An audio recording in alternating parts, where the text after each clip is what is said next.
So Nick, tell us, what are the 5 steps as an entrepreneur that entrepreneurs should be doing out there in order to make the first million? So the first step I would actually tell you is that you need to have some kind of a system. So all these things we talk about, product market fit, distribution, product to solve, those are all frameworks within a system. The second part is you either need to figure out a problem that people have, you need to test it with real people. We can have all the theories in the world, but once we go out in the real world, what we thought was going to be very different. Just one quick correction: Luxxera is not a travel agency, it's a marketplace like Airbnb, it's a tech company.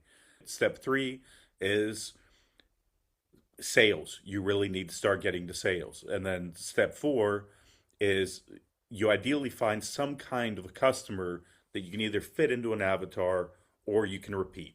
So, although every business has the theory that, oh, yeah, it's going to be huge, it's going to be great, you have to start with a small little area.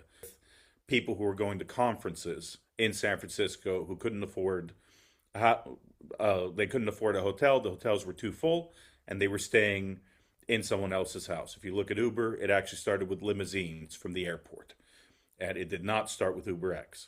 So where you start is very different than where you end up. But it's that first customer that gives you the stability, the repeat customer of a cash flow that you can build off of. And then step five is hopefully you're smart enough not to have too many expenses and you can actually get to 1 million in profit. And there's always a temptation to spend more and to throw money at things when you have it. So you really, ideally, and again, the world's very different today because today everybody expects to raise money. When I was starting 20 years ago, it was very hard to raise money. Today you can go see 100 people and go talk to them about raising money. But when other people give you their money, it's very easy to spend it. It's pretty much like the government. When they take other people's money, they just spend it in a way that's not the most efficient. So you really want to avoid that temptation and reach profitability.